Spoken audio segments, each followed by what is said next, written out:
Really loud. No, it's on. Okay. It's on. That's awesome. Let's hear it for all the interns and me, I guess. I don't know. That's yeah. weird. I love applause.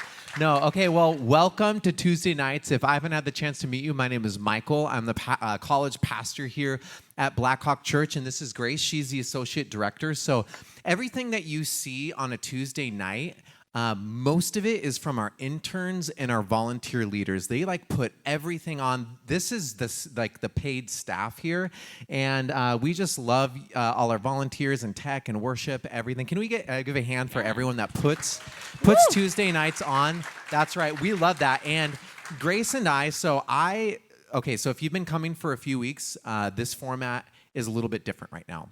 So we like to have different conversations, especially when it's around relationships, because typically in a relationship, there's two people.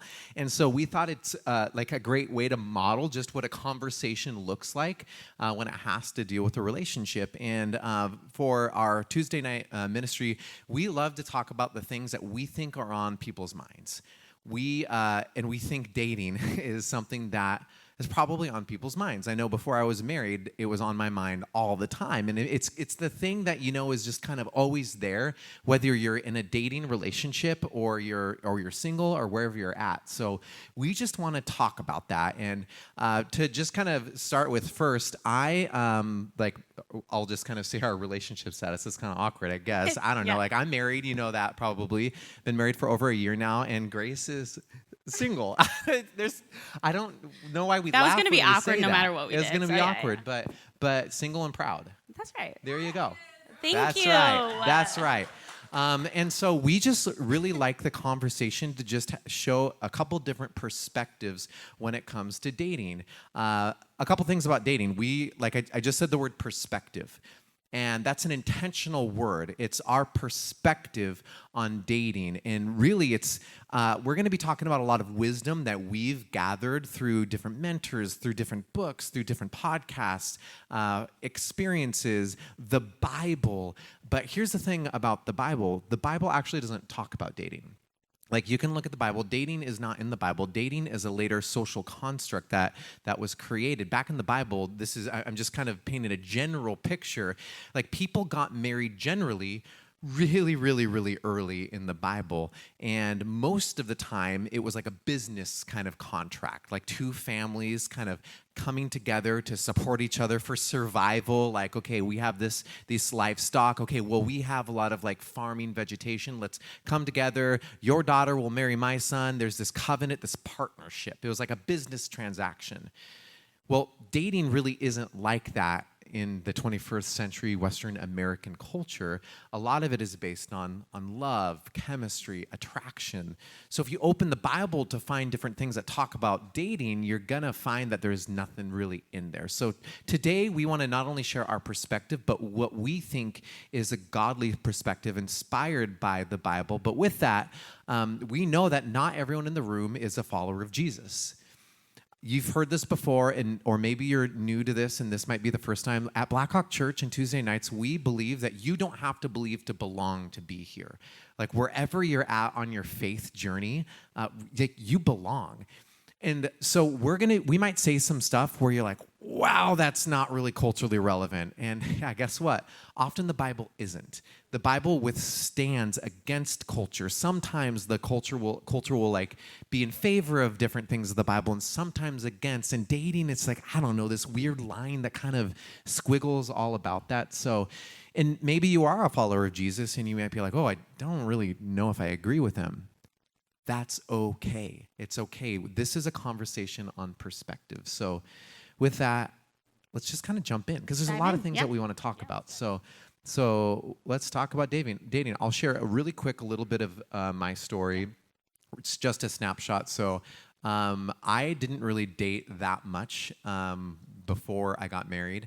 I got married in 2024, so I was 39 when I got married, and so you're doing the math. It's an easy number, just add one. But I didn't really date that much. Quick kind of if trigger warning, growing up, I had just different harm and abuse from my mother. We're good now, which is a whole different God story, but because of that, I navigated dating relationships and who I would marry with great intentionality, because I knew that who I would end up with, like, there's a lot of power in that relationship. And so intentionality was kind of my word. And really, I didn't really date more than 3 months until I'm like, I don't know if it's working out. Until Cassie, my wife, and the rest is history. And so there you go. So it's a little bit of my story. Love that. Yeah, for me, a little different. I didn't date like all of high school, middle school, like those classic, cutesy little relationships. But I dated right after high school, and that was like my first boyfriend. Kind of, I think I was super insecure about being single for so long, so I just like jumped into a relationship just because I didn't want to like be the girl who had never dated. And don't do that, because from that, just a lot of hurt and a lot of trust issues and different things that came from that relationship. But then I had 2 more like serious boyfriends through college and post-grad a little bit. But I think for me, I wasn't necessarily super intentional about like character, picky, whatever you want to say. I just like loved being a girlfriend, and I loved like giving love, but I don't think I cared about like who they were and their character. And so, yeah, now I'm at a stage where I'm like, oh, that actually really matters. And like who they are and the fruits of the spirit that they have. I want to be more intentional about that. So that's where I'm at. I love the word intentional. I mean, really, you're like kind of exposing your heart to someone, and you're hoping that they're going to hold it gently. Yeah. And so you got to be intentional about who you're allowing to hold your heart. Like, and that's kind of a subjective thing. You gotta that type of person is gonna be different for everyone. But I want to kind of take a step away from subjectivity and kind of talk about something that I think is really important, like an important posture to have when you're starting to navigate the dating world. And I think that's around like what fulfills you. Like, what's true fulfillment from? Yeah. And people might not understand that fulfillment's really an important thing to be aware of when you're navigating dating. So I don't know if you would want to talk a little bit about fulfillment. Yeah. I think for a lot of my life, I've done this wrong of like what it looks like when it comes to fulfillment in dating. I think I just had this idea that once I'm married, once I have kids, once I'm like have that relationship status, then, oh, now I'm fulfilled. Oh, now I'm happy. Now life, like I've reached the pinnacle. It's like everything building up is to that. And yeah, that's just an unhealthy place to be, because I think then you're looking for that person to like be your stability, be the reason you're happy, and they're not perfect, and they're gonna fall, and they're gonna have flaws. So I think that's like an unhealthy narrative when it comes to looking to that future. But then I think also in singleness, I think people do this too, of just this idea of like when someone flirts or when you have like a situationship or whatever you want to call it. You're talking to someone like, oh, there's like a dopamine hit. There's something really exciting. Like that's like keeps you happy and keeps you going. But then like, oh, my phone's dry. Like I have nothing. Then it's like, womp womp, like I'm sad. So I think even in those phases, we can look for fulfillment from that too. Yeah, I mean, when I was single and I was with people who were seriously dating or married, I found myself, I don't know if you've done this, like kind of having an apologetic posture. I would almost apologize for being single. I would say like, oh no, I'm talking to someone right now, which maybe I like swiped the right way on a dating app or something like that. But I felt like I had to apologize, because here's the deal. I feel like culture gives us this narrative that if you're not dating someone, you are half a person. You're not full unless there's someone else, like 2 people equals full. And I carried that for so much of my life. I mean, until I was 38 when I met Cassie, there was something deep inside where I'm like, I'm not full. I'm a half person. And I mean, being as old as I am, I've gone to so many weddings. And I don't know if you've gone to a wedding, and I'm assuming that most people here aren't married right now, but if you've gone to a wedding or if you've seen a wedding on TV, my experience was, I wonder if someday that's going to be me. And I would fantasize like every young guy does. Fantasizes about Pinterest board about your wedding. Their wedding. Yeah. No, I didn't really fantasize. But I was like, what if that happens? That just doesn't seem like a reality. And I date someone, I'm like, maybe her. And I had this reality of thinking, okay, I might become a full person right now.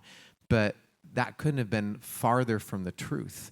And I got married, and on my wedding day, like, your nerves are so high that I like blacked out. Like, I don't even remember. It's the most expensive blackout I've ever had, and it wasn't from alcohol, but I definitely blacked out.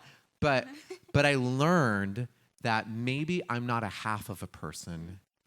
Maybe I can be a full person without someone else and complete, which brings us to the next thing that I think we should talk about, like how we can get that full fulfillment if it's not from another person, which culture says that's what it should be from. Right. Yeah, I'm curious, like, as you've gone through it and done it, what has that looked like for you to be like, okay, let me switch the narrative. Let me do this in a healthy way, getting it fulfilled? Yeah, it's a great question. So when I was younger, I left home for the first time. I was in college, and I was like, wow, my household situation was crazy. I'm like, I need counseling. I need to just figure some stuff out. And then through counseling, through friends, and through just like college ministry, community group, I realized that, okay, I think there's something to this Jesus guy. Like, just when I was a junior in high school, I became a follower of Jesus, and I was still just like a little baby giraffe learning how to walk. And that's a weird image, but it just came into my head. It's actually so funny if you look that up, though. They're kind of awesome. Yeah. Anyways, I was like, okay, I think that I can get fulfillment in Jesus.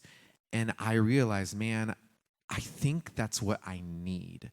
Like, I think human beings are created with this desire to be filled, to be loved, and being a human. And the Bible talks a lot about that. It's not to deny that, but I got to get that from a source. And so here's a passage. It's at the end of the Sermon on the Mount. Jesus just gave this like radical sermon that's multiple chapters in the Bible. And after this like radical sermon, this is what he ends with. And I think we have a slide. It says, "Therefore, everyone who hears these words of mine and puts them into practice is like a wise man who built his house on the rock. The rain came down, the streams rose, and the winds blew and beat against that house, yet it did not fall because it had its foundation on the rock. But everyone who hears these words of mine and does not put them into practice is like a foolish man who built his house on the sand. The rain came down, the streams rose, and the wind blew and beat against that house, and it fell with a great crash." Now, when you do like housework, foundation work, I mean, I'm an HGTV guy. Like, I love watching those things. I want a room to pop. You know, what am I going to put in it? You know, your dorm room looks good. I know a lot of you really care about that. That's the fun stuff. But you don't have a room or a house without a solid foundation. The foundation work, that is not the sexy work. Like, a room doesn't pop from having a solid foundation. In fact, the foundation takes like the most amount of time, and no one sees it. It's hidden. But if you do that work, then no matter what happens to the house, polar vortex, blizzard, earthquake, hurricane, tornado, it's probably going to end up being okay. That's this analogy that Jesus is showing us. And really, he's saying that in your life, build your life with my words, with me as your foundation. So when I approach dating, I'm like, man, as a human being, I am so wired for someone else to be my foundation. I want people to know that I'm dating, so I'm good. I want someone holding my hand in public so they're like, oh, wow, like, look at her holding his. Who are they? You know, like, I want that, and we're wired to want that. But Jesus is saying, no, no, no, no. Get it in me first, because they're never going to be able to fill you the way that I only can. And so in my story, I'm not saying this is what you got to do, but I'm like, I'm not going to date for a season because I need to do some foundation work, because that's not the foundation of my house. And then as I did that foundation work, and as I started to, date, talk to some people, I became attracted to people who had done that foundation work. It was important to me because I did that work, and I didn't want someone to say like, oh, there's Michael. Like, I wonder what he can give to me. I wonder if he can be my foundation, which that's what culture tells us. But I was quickly like, oh, girl, I'm going to let you down. Jesus is my foundation, but just like Emma was saying, I'm a sinful person. Like, if you're trying to get me to fill your needs, I'm sorry. What I'm looking for is someone who's doing that foundation work together so that we can give Christ mutually to each other. So I'm not saying I'm a perfect guy, but girls would be like, hey, you want to go on a date? And I would get to know them. And I'm like, I would never say this, but I'm like, she's got some foundation work to do. Like, I don't think this is going to work out for us. And that foundation work for me, like when I met my wife, Cassie, and again, this is just for me. I'm not saying you have to do this, but my like attraction for foundation was, is she a follower of Jesus, and not just on Sunday, but Monday through Saturday? And how is she showing that? Is she in a community group? And for me, does she serve? I told Cassie, we're talking about the thing that we're most attracted about each other. And I'm like, girl, when you serve Jesus, that is the most attractive thing. She's like, that is so weird. I'm like, but it's true. Because like Jesus is more important to you than you trying to look nice for me. Like he is the most important thing. And she's like, that's a high standard. but I talked a lot. No, what do you that's have to good. say I just want to respond to like yeah. when you were talking about how like you could sense when a woman or a girl you were like interested in like wanted you to be their foundation. I think something I've like thought about and processed, and I know I've struggled with, is like as Christian women, I think there's this like narrative of a man like being our rock, or like being someone we can like depend on and lean on and like get security from. And not that those are like bad things in the right place, but I think as Christian women, like looking at like, oh, why is he the first person I want to go to when I'm sad or I'm anxious and it's not God. And so I don't know, I've just been challenged of like, oh, maybe there is this sense of like a narrative and culture that pushes us to an unhealthy desire for men to be our foundation. 100%. And I think that with that, like, one, we're never going to be perfect. And like Cassie would say that she still struggles with that. You know, she still struggles with, like, she's a follower of Jesus. Jesus is number one, but she's constantly like, he didn't tell me he loved me today. Like, he doesn't want to hold my hand right now. And I'm just oblivious. I'm thinking about the Packers. I'm thinking about something else. And she's like, does he not love me? And I'm like, no, I do. I'm just thinking about something. But it's wired inside of her because we're fallen people. But the beautiful thing that's also wired inside of us, I truly want to give that to her. Like, and I think it's a beautiful thing when she's trying to get that from God, but I'm giving that to her, and she's like, okay. Yeah. It's like an addition, kind of. Yeah, it's a bonus. Yeah. Let's move on. We got a lot to talk about and to cover. I think it'd be great to kind of talk about like the next phase in the dating journey, like God's timing. Like, what does it mean to like wait for God? Are we just gonna wait forever and someone just magically asks us out on a date? Like, what does that look like? I don't know what that looks like for you. Yeah. I think this like the timeline piece, right, of like dating and getting married and whatever, that looks like that's I think something right now that like I'm really navigating. I think for me, I definitely thought, I'm not old, but like at 24, like for sure I'll be married, I'll have kids, like no big deal. And like that is not where I'm at. And so really having to like come to face with like, oh, I'm not where I thought I would be. And like feeling like an insecurity about that, or like, what is it about me that I'm not there? So yeah, I really had to surrender that to God and kind of lay at his feet like, okay, there's a reason, obviously, and he has something for me that's better than what my plan for that could be. So I think for me, at least right now, it's just like a daily surrender. And a verse I actually is kind of like my verse right now. I think we have a slide for it as well. There we go. Philippians 4:6-7. And it says, do not be anxious about anything, but in every situation, by prayer and petition with thanksgiving, present your requests to God. And the peace of God, which transcends all understanding, will guard your hearts and your minds in Christ Jesus. And so for me, this verse, it's like kind of like a step-by-step thing I have to go through when I'm feeling these things of like, okay, don't be anxious, pray, like give it to God. He wants to know like what's on my heart. He wants me to tell him like what I desire. But instead of just getting that, I'm getting the peace of God, which is far greater than any worldly thing I could look for. And like truly that's how I wrestle through like with the timeline piece. Yeah, I remember when I was 22, I just graduated college. I just got like a big guy job, and I needed a new car because my first car disintegrated. And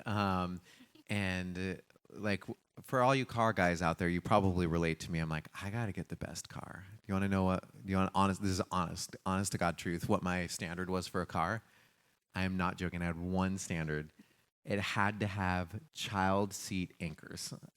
I'm not joking. I got a boxy Hyundai Elantra with child seat anchors because at 22, I'm like, I want to be a dad.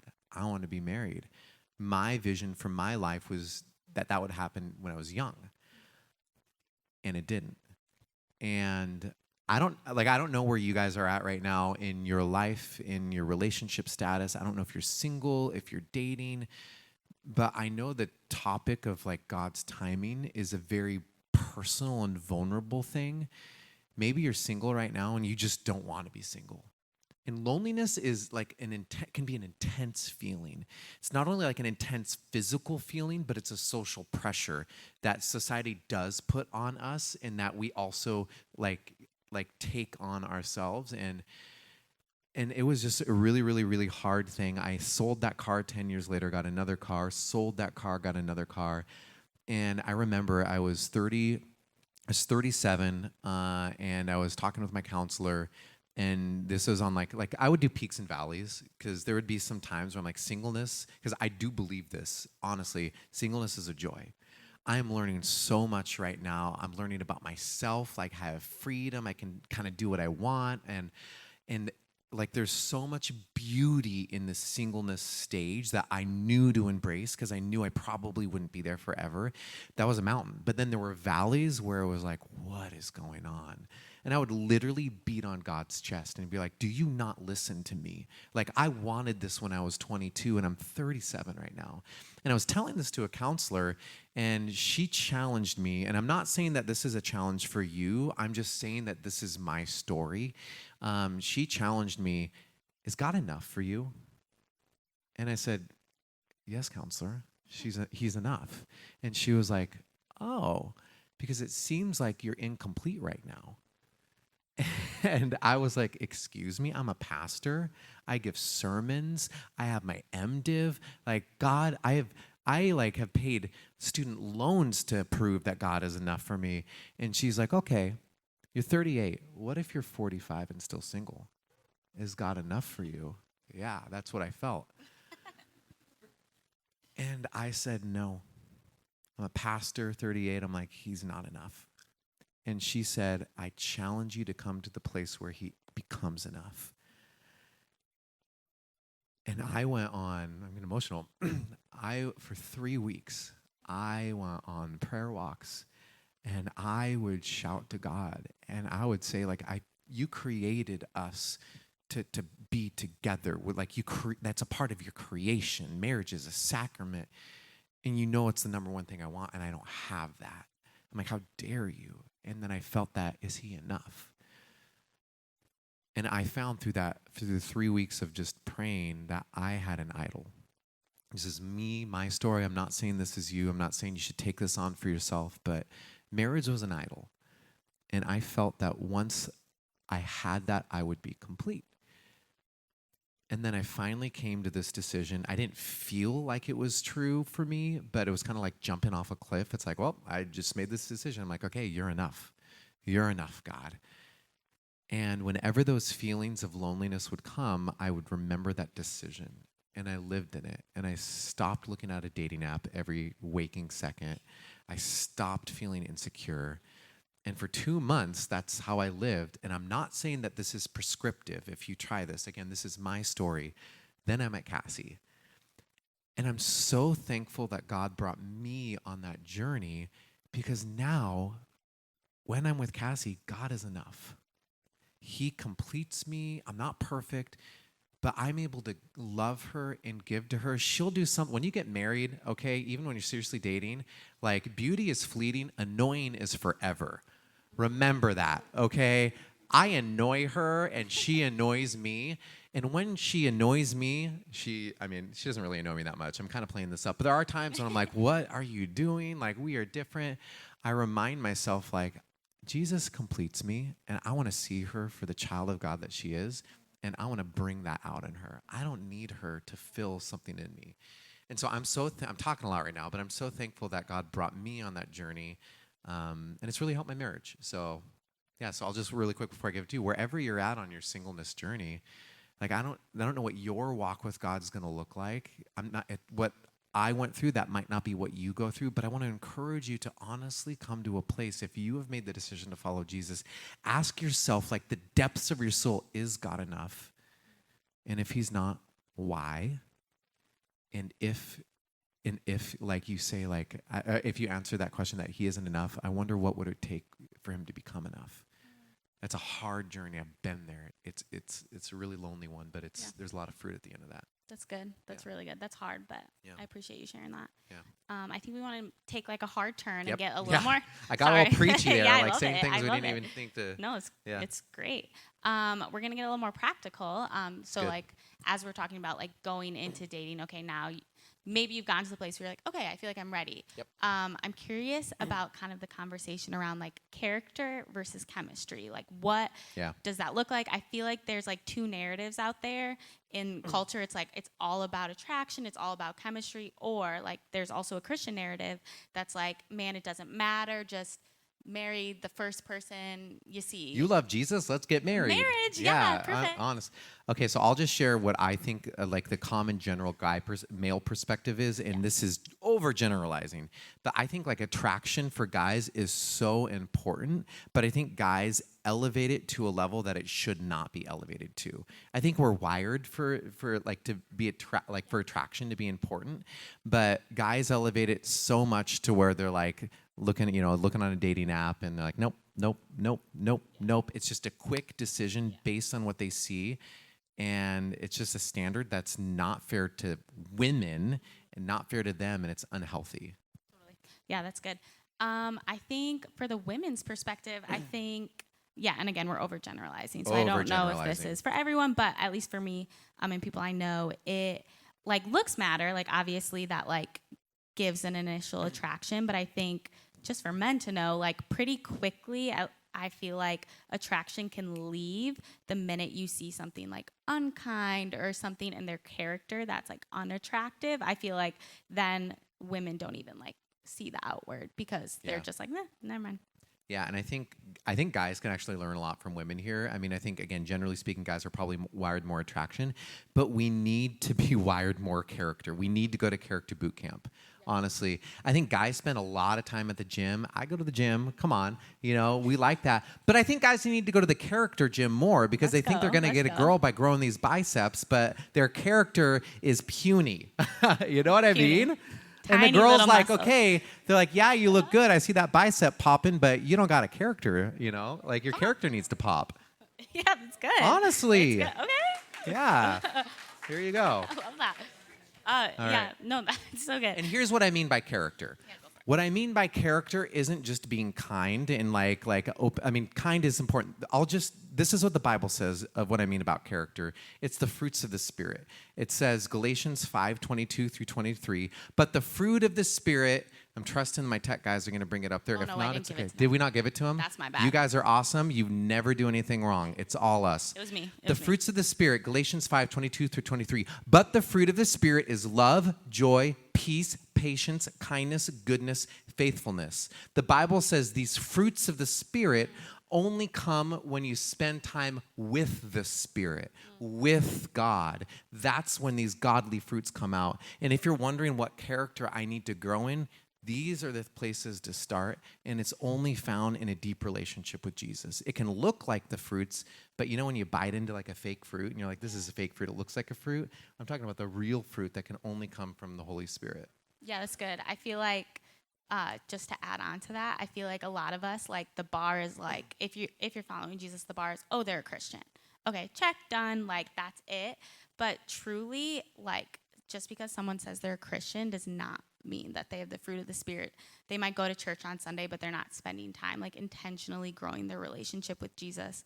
Like Michael said, is like the only way to get the fruits of those Spirit. And with that, I think something that's kind of part of my story a little bit is like, don't date the potential of someone. Yes. Yeah. Talk more. Yeah, I just feel like we are so quick to see the best in people, which is great, but I really do feel like the person you're going to end up with or the person you want to marry, like that is the one thing in life you really should be selfish about and should really have high standards and a high bar for that, because probably they're showing you the best. Like in your dating season, they're probably like the most buttoned up version of themselves. So if you have the idea that, oh, well, once we're married, like it'll start to get better, like it's probably going to get worse, honestly. Like people can change, but like you become more honest. Right. And like for me, my dad actually told me this, which I'm so grateful. He said, if the person you're dating now never changed, nothing about them changed, they're exactly who they are right now for the rest of your life. Like, how would you feel about that? Would you be okay to be with them? And like, honestly, that's a really scary question, because it makes you confront a reality that you might not want to see, but like, you'd much rather do that in a dating season than look back and wonder why you made that decision. I hold myself to a high standard to follow Jesus and to be kind. Why wouldn't I do that to the person I'm trying to date? Why wouldn't I hold someone else to that high of a standard? Not that they have to be perfect, but I mean, the person that you end up marrying, like, when you go on a date with someone, you typically go home to different places. When you're married, and I'm talking about like the biblical ideal of marriage, like when you're, biblically speaking, when you get married, they're still there.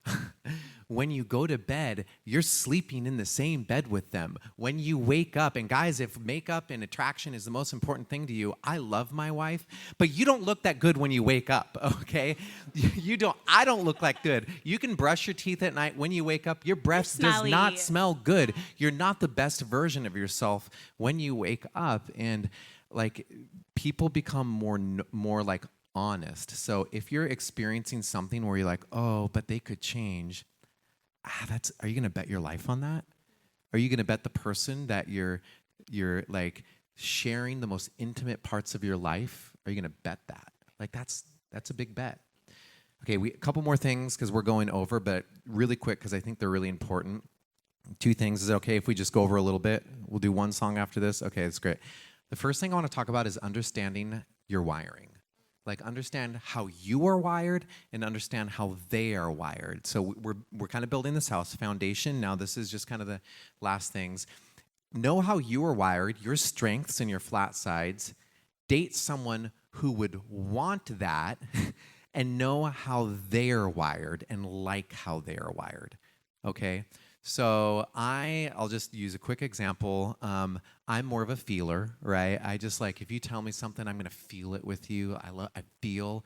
And when I was dating Cassie, I'm like, oh, she's a feeler too. Like she totally feels, and we would feel together, and it's so great. When we were in marriage mentoring, this was a year and a half, or after we've been dating.